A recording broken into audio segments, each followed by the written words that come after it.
Hello everybody, welcome back again. So, we are moving on to our last class in the chapter fiber optics.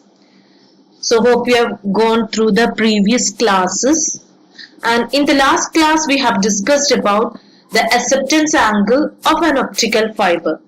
And we have derived the expression for acceptance angle, and hope you have followed the class and you have understood the concept of acceptance angle and all. So I'll be sharing this PowerPoint presentation to you so that you can go through the notes which have been projected here. So actually what we have got towards the end of the last class was sine theta 0, and sine theta 0 is equal to root of n1 square minus n2 square, and n1 is the refractive index of core and n2 is the refractive index of cladding. From this expression, you will get theta 0 is equal to sine inverse root of n1 square minus n2 square. You just put this equation in a square bracket because this equation represents the acceptance angle theta 0 of an optical fiber. So what is the significance of acceptance angle? Angle theta 0 is called the acceptance angle of the fiber. Acceptance angle is the maximum angle that a light ray can have relative to the axis of fiber and propagate down the fiber. This is the statement of the acceptance angle. I'm going to repeat it again. Acceptance angle is the maximum angle that a light ray can have relative to the axis of the fiber and propagate down the fiber. So theta 0 is the acceptance angle. What does that mean? So any light ray which is incidenting within this range of acceptance angle get transmitted or get guided through the optical fiber. So all these rays, and you can see this is the acceptance angle. This is the angle that the incident light ray makes with the axis of the fiber. Okay, at the point at which the ray is incidenting on the fiber, and this twice this acceptance angle make a acceptance cone. Right, you can see this is theta 0, and if I'm just including this angle also, it will be theta 0 here also, it will be 2 theta 0, and this makes a cone here, and you can see this is named as acceptance cone. So all the light rays which are falling within this acceptance angle cone can propagate through the cone by the phenomena of total internal reflection. Any rays which are incidenting out of this cone. So if it is, suppose we are having a ray which is incidenting in this direction. It is out of the cone means it will be just refracted out from the core to the cladding, and it will just dissipate away, and it will be refracted out of the optical fiber, and it won't get propagate. It won't be propagating through the fiber. So this acceptance angle and acceptance cone is a very important parameter that determines the amount of light propagation through the fiber. Thus only those rays that are incidenting on the face of the fiber making angle less than theta 0 or maximum theta 0 will undergo repeated total internal reflection and reach the other end of the fiber. Obviously, larger acceptance angle make it easier to lodge light into the fiber. Okay, from that it is understood that if this acceptance cone is very small means it will be very difficult for the light to enter. And if you are having a larger acceptance cone, or if you are having a larger acceptance angle means a large amount of light can enter into the optical fiber. It is a very simple logic. So hope you have understood about acceptance angle theta 0. It is sine inverse root of n1 square minus n2 square, and 2 theta 0 gives the acceptance cone. Hope that concept is clear for you. Now just we'll discuss one more topic, that is fractional refractive index change. It is just for the technicality or some physical parameter that we will have to discuss, especially while doing problems and all. The fractional difference delta between the refractive indices of the core and cladding is known as the fractional refractive index change. I'll repeat, fractional difference delta between the refractive indices of the core and cladding is known as the fractional refractive index change, and it is expressed as delta is equal to n1 minus n2 by n1. It is the fractional change in refractive index of core and cladding, which is represented as delta is equal to n1 minus n2 divided by n1. So n1 minus n2 means n1 will be always greater than n2 for the total internal reflection to occur. That is, n1 is the refractive index of core and n2 is the refractive index of cladding. And from that itself it is understood that delta will be a positive value since n1 is greater than n2. This parameter is always positive because n1 is much larger than n2 for the total internal reflection condition. In order to guide light rays effectively through a fiber, normally we'll have a value of delta which is very much less than 1. And normally delta will take a value of the order 0.01. Delta, positive quantity taking a value less than 1, approximately equal to 0.01 for a typical optical fiber. So just keep in mind the topic, fractional refractive index change, delta is equal to n1 minus n2 by n1.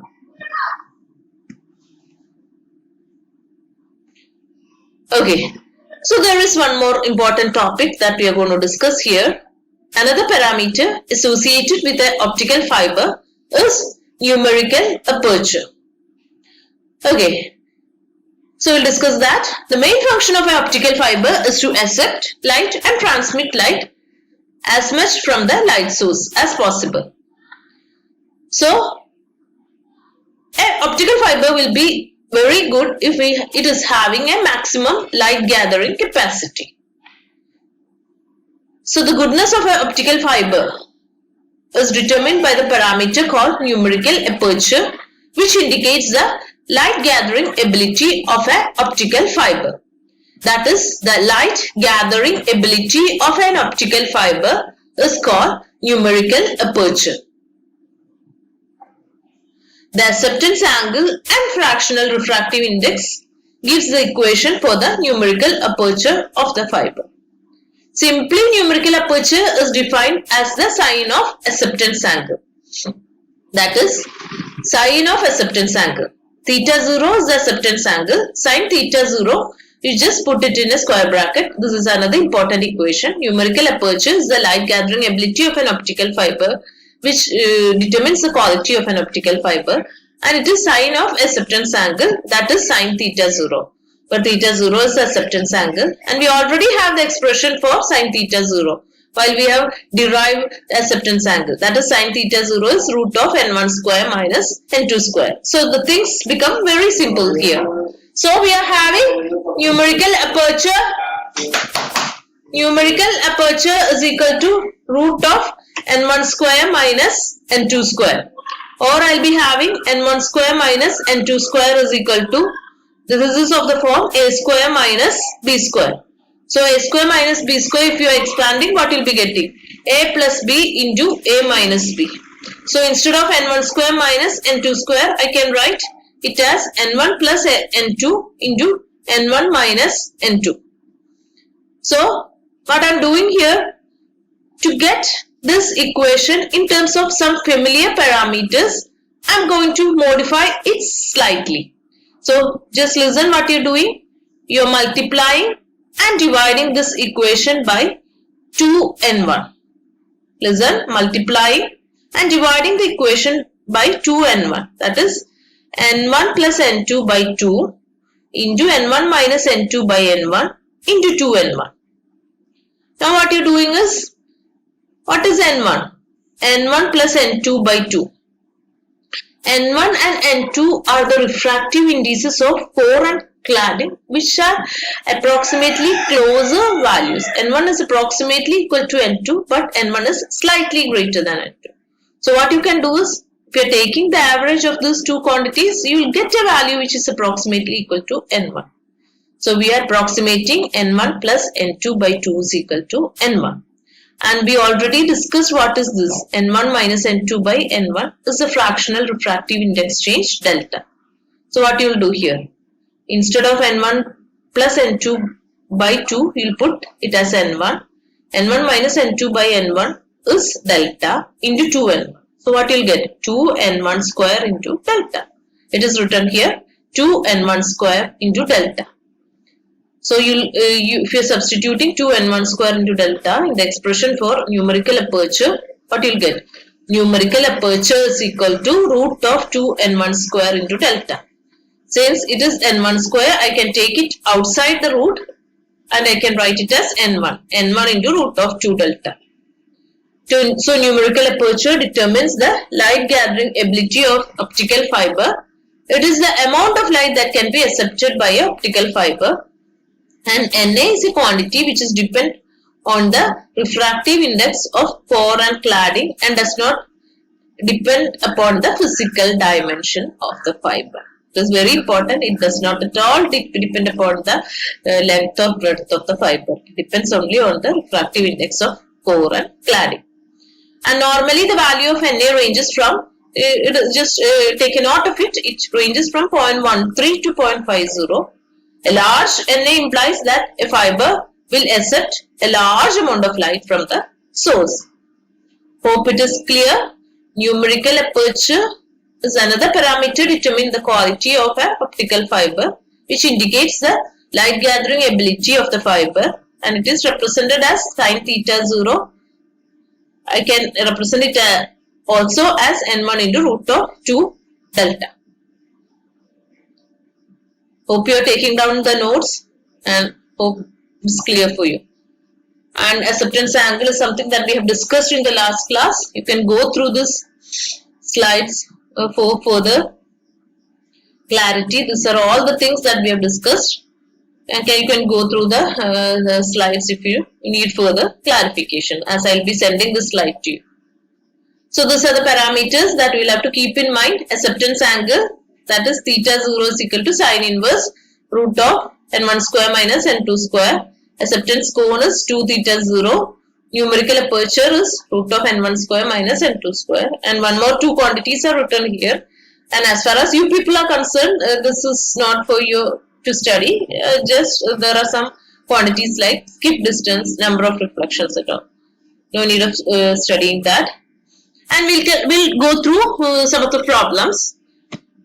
And first problem is refractive indices for core and cladding for a step index fiber are 1.52 and 1.41 respectively.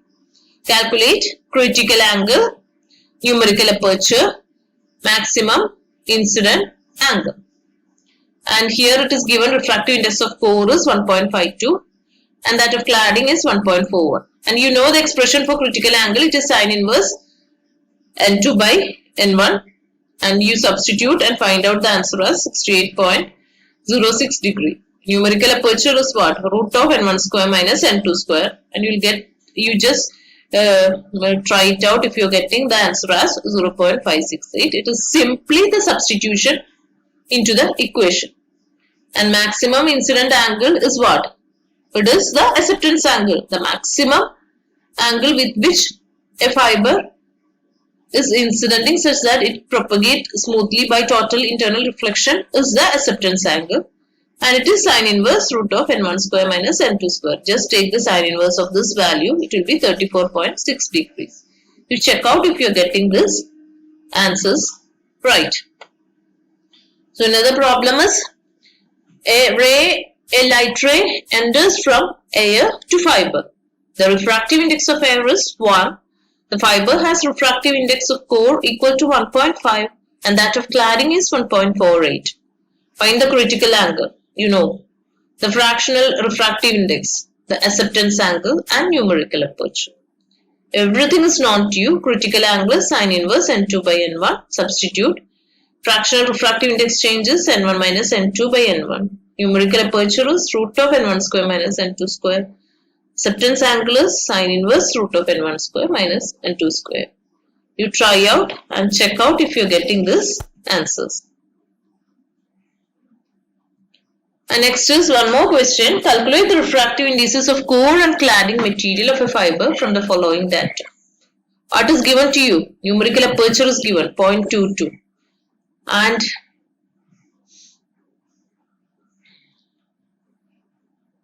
fractional refractive index change is given. Delta is 0.012 and it is what? Refractive index of core minus cladding, refractive index of cladding, that is N1 minus N2 by N1. Fractional refractive index is N1 minus N2 by N1. Numerical aperture is root of N1 square minus N2 square. From those two quantities, you can find out the refractive index of core and cladding.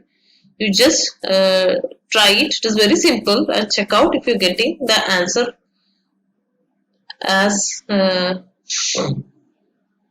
refractive index of core is 1.424 and that of cladding is 1.41. Okay. So, we'll discuss what an optical fiber cable is. Normally, an optical fiber cable contains one or several optical fiber, normally glass fibers in its core.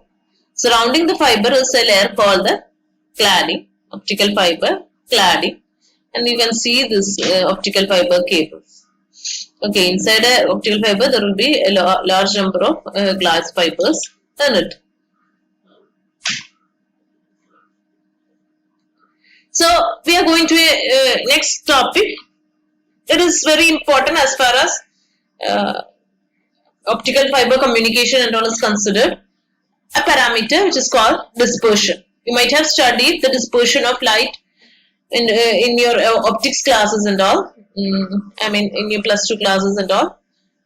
Okay, so what is dispersion? Basically with reference to optical fibers. A pulse of light sent into a fiber broadens, get widened in time as it propagates through the fiber. This phenomenon of broadening of light pulse as it enters the optical fiber is known as pulse dispersion. There are two types of dispersion, intermodal dispersion and intramodal dispersion. Intermodal, it is intra, okay, just bear with me, there is a small spelling mistake. It is intramodal and inter, I-N-T-E-R, and intra means I-N-T-R-A, intramodal dispersion. So what is the difference between intermodal dispersion and intramodal dispersion? Intermodal means different rays take different time to propagate through a given length of the fiber.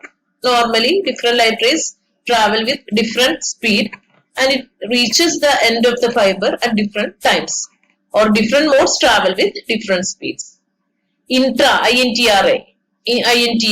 intramodal dispersion is what any given source emits light over a very, normally in a single source of light itself there will be, if it is white light means there will be a range of wavelength, and because of this intrinsic property of the material, each of the wavelength take different time to propagate along the same path.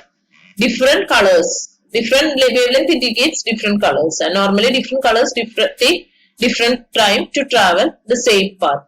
So there occurs a pulse broadening or widening of the pulse as it reaches the receiver end.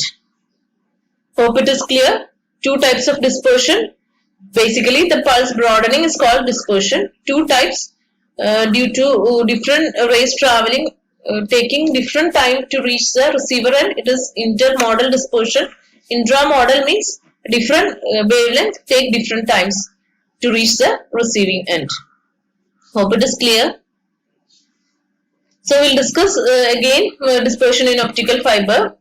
And dispersion occurs when photons from the same light pulse take different paths along the optical fiber, because some path lengths will be longer and some others will be shorter, and the photons will arrive at different times.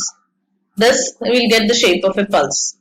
Over long distances, one pulse sometimes may merge with another pulse. And what is the difficulty in this pulse broadening is that one pulse may merge with another pulse when it travels a long distance. And when this happens, the receiving device will not be able to distinguish between the pulses. This is one of the disadvantages of pulse broadening. And this dispersive effects in a single mode fiber, which allows only a single mode to travel, and in this case only dispersion will be very less than in multi-mode fiber. In multi-mode fiber there will be a large number of modes, and each mode will travel at its own pace, reaching the receiving end at different times, causing dispersion. Due to dispersion, optical pulses in optical fibers spread, and hence the signal spread over a long distance. Hope it is clear and what effect it is going to make while we are transmitting information through an optical fiber. Pulse dispersion or pulse broadening, bringing up a negative effect. And again something, intermodal dispersion, we have discussed it. That is different rays take different time to propagate through a given length of the fiber.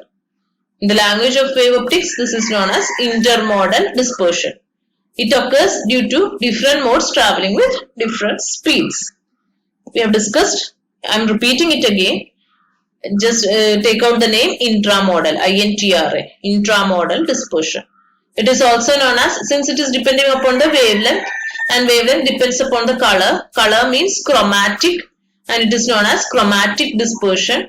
It is also known as material dispersion. Intramodal dispersion is also known as chromatic dispersion. It is known as material dispersion.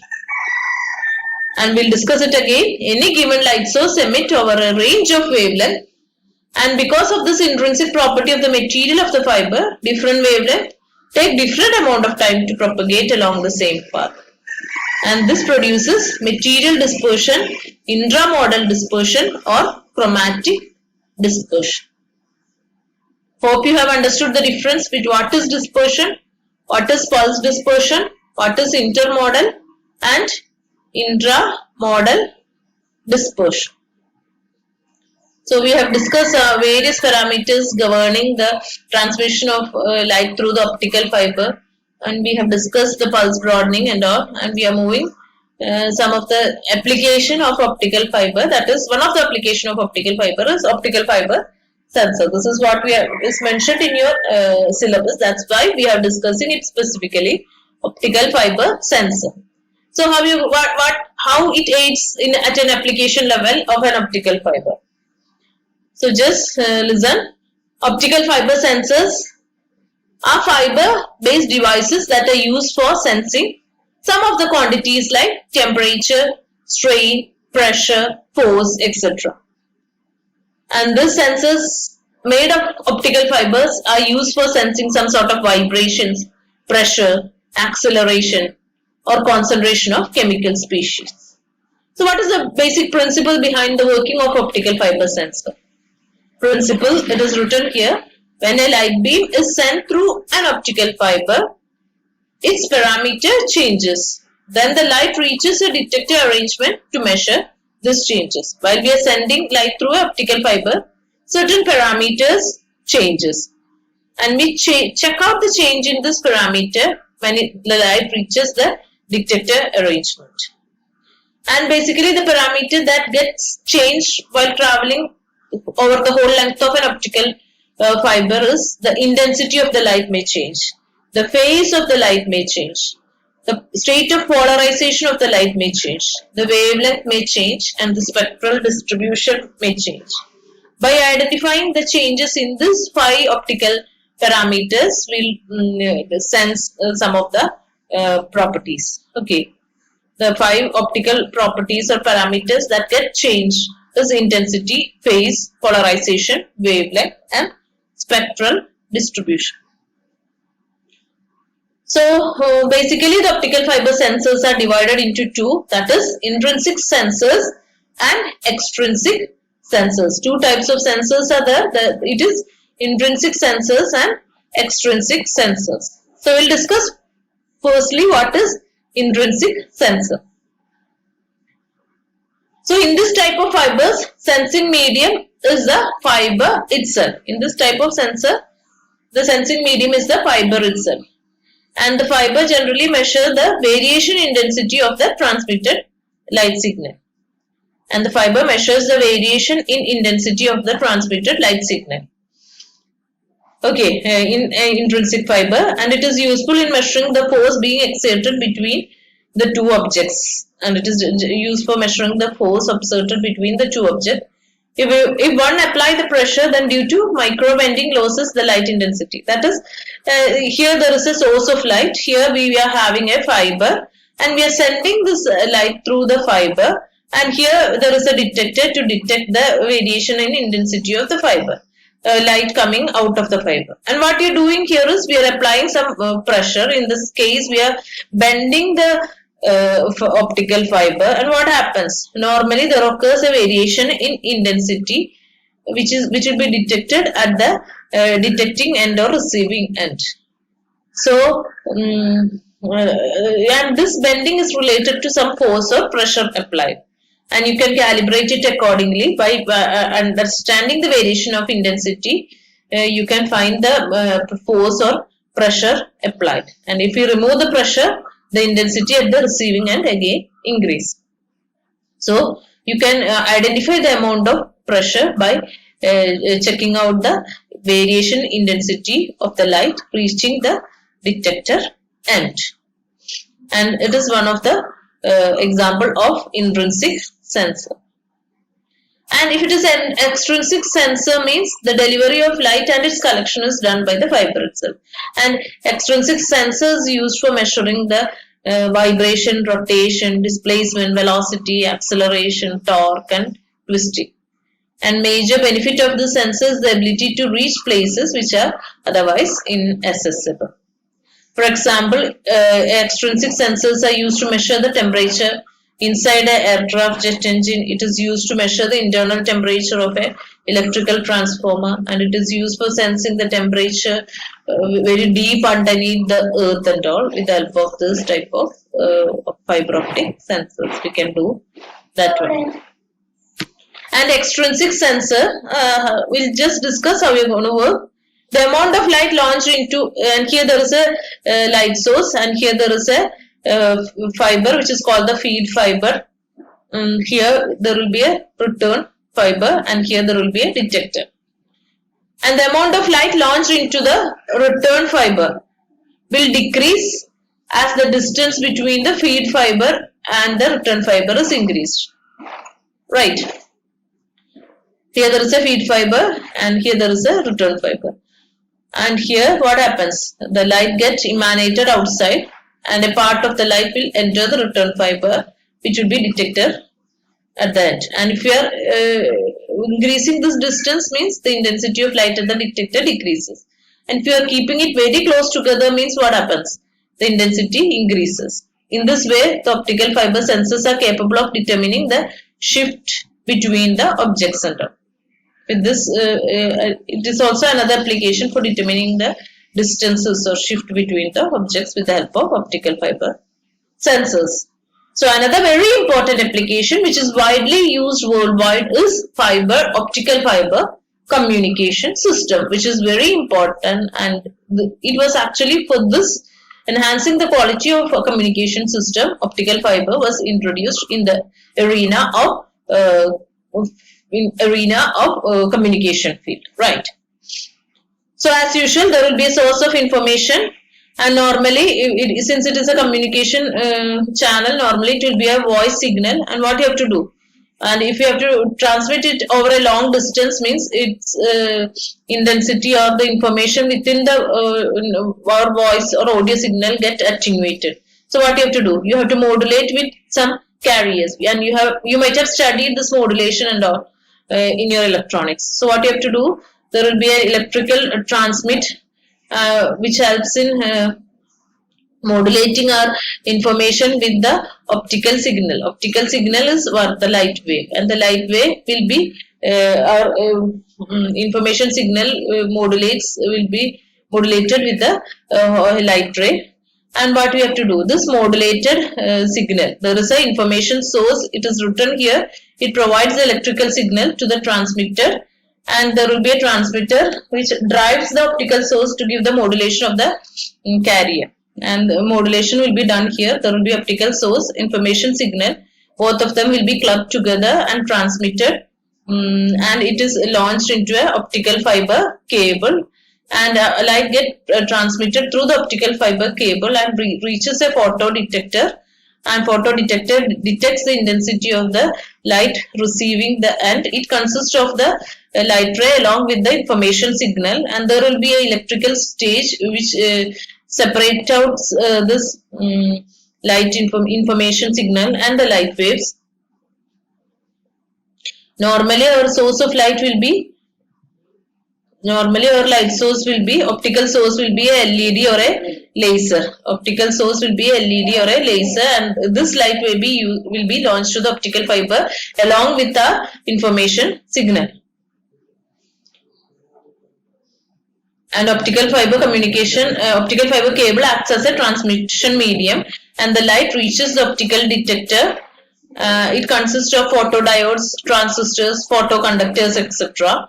From there, optical detector, it reaches the electrical receiver, and what it is done here is it is used for electrical interfacing at the receiver and the optical link, and to perform the signal processing is done electrically. The processing of the signal to separate out the information signal out of the light wave, and finally it reaches the destination where we receive the information in the form of electrical signal. Electrical signal is converted to a light wave, transmitted, detected, reaches the receiver, electrical receiver, and it is processed, and we get back our electrical signal, which is further converted to the voice signal by the transducers and all. Hope the optical fiber communication system is clear for you. This is a very important application of optical fiber. So why we have switched to optical fiber communication system from the copper cables, and we have discussed it in the beginning of the class, and we are going to sum it up again. That is, the life of the optical fiber cable is very longer than the copper wire, and the handling and installation cost of optical fiber is nominal. And very important advantage is it is unaffected with any sort of electromagnetic interference, and the attenuation of optical fiber is very low, and we doesn't need any additional equipment for protecting against any electrical interference or voltage problems.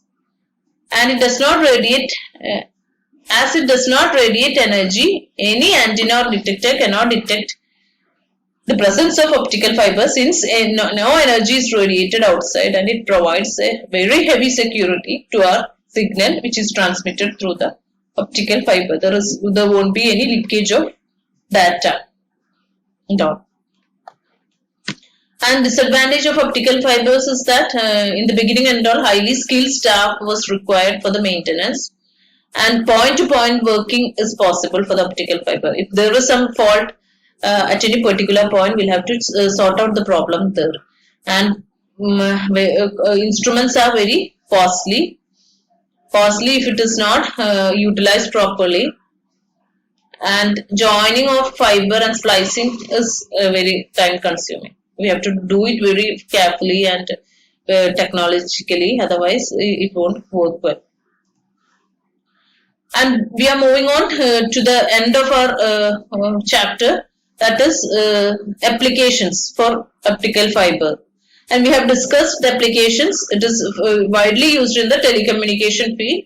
It is widely used in sensing application. It is used in space applications. It is used in broadband. It is used in computer applications, industrial application, mining, medical applications, military applications. Everywhere we are using this optical fiber cables and you have to add it here. It is used in the entertainment industry.